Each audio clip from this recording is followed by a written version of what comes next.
Hi everyone, trust you all are doing well. So this video will be a little bit of a short lesson, and the reason for this is if you have some gurus that might feel me including a slug right here would be a bit of a problem. Now the reason for that is, let me just, before I even get the comments or anything like that, the reason why I did the slug is just for us to be easily get to the profile and all that kind of stuff. But there is a problem.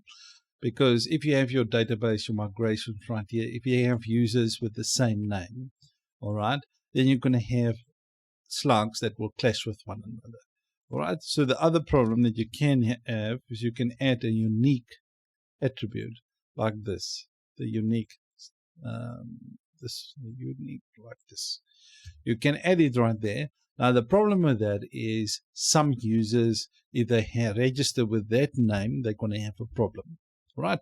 So the other solution is, the reason why I'm doing this lesson is, the other solution is to actually create a username field. All right. So instead of this right here, we add another field called username. All right. So if you want to do this, right, as this is a learning channel, before I get any comments or anything like that, I kind of know what the problem would be, but that was just an easy solution for us to actually learn the follow and unfollow system. But anyway, just bear with me. The solution is more programmatically sound, all right? Now, in this case, every user will need to create a unique username, all right, with the max characters of 255, or you can make it less, right? Let's just make it 100 for now. And it will be a required field and a string, and it must be unique, all right?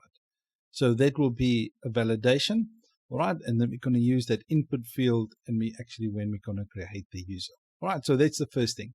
The second part is we need to go to the database and actually create that field right there. All right, so in our database, we're going to create a string with the username, the amount of characters, and it must be unique and a default of nothing. All right, so that's kind of the view right there that we're going to go for. The next part that we're going to go for is when the user actually update their profile information. All right, so in your, let me just show you where to get there. So in your Fortify, we've got our create user, then we've got our update user profile information. Okay, so you go to that one right there. And what you do is you're just going to bring in the same thing. You validate the user. Okay, you must make sure that's required, the string and the max rule. I'm going to just change this to be 100 again. Just make sure the rule is unique to the user's table, but you ignore the current user ID. Okay, make sure you add that rule. All right, and in the forceful, you just make sure the username input that username right there. Okay, just make sure you do that. All right, so we've done that. Now the next part is we need to update our user database seeder. So database factories, user factory right here. All right, you just put in the username and this.faker, then you make sure they're unique, and then just make sure you add the username right there. So what that will do is we'll create a unique username. All right.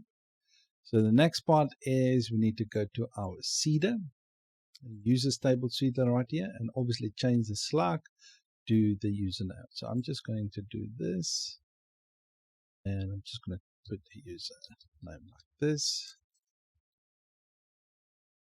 John Doe is fine. I'm just going to put it together. Just remove that hyphen like that. All right, so now that's all set up. Now this, I would say, is a more programmatically sound way of doing things. All right, so that way, if you want to build it in production or anything like that, we make sure that the usernames are unique. They don't clash with our URLs or anything like that. All right. So the next thing is in our web route right here, we need to make sure we don't get the slug. We just get the username right there. Or if you didn't want to do all of this, you can just remove this, leave everything as it is, and you'll just get a unique ID. Okay. So that's all you could have done. All right. The whole thing what I've done in the previous one and this one. But for me, it's quite nice if I actually see the person's name in the URL. But preference, I guess. All right, so this video is also a preference. So if you want to be a more programmatically sound, I would use the username, not a slug. And in case I get a lot of hateful comments in the previous video, I'm already making a video just to kind of fix that as well. All right. Thank you guys, and see you in the next one. Like the video if you like it, dislike it if you don't like it, and yes, positive or negative feedback appreciated. Thank you and goodbye.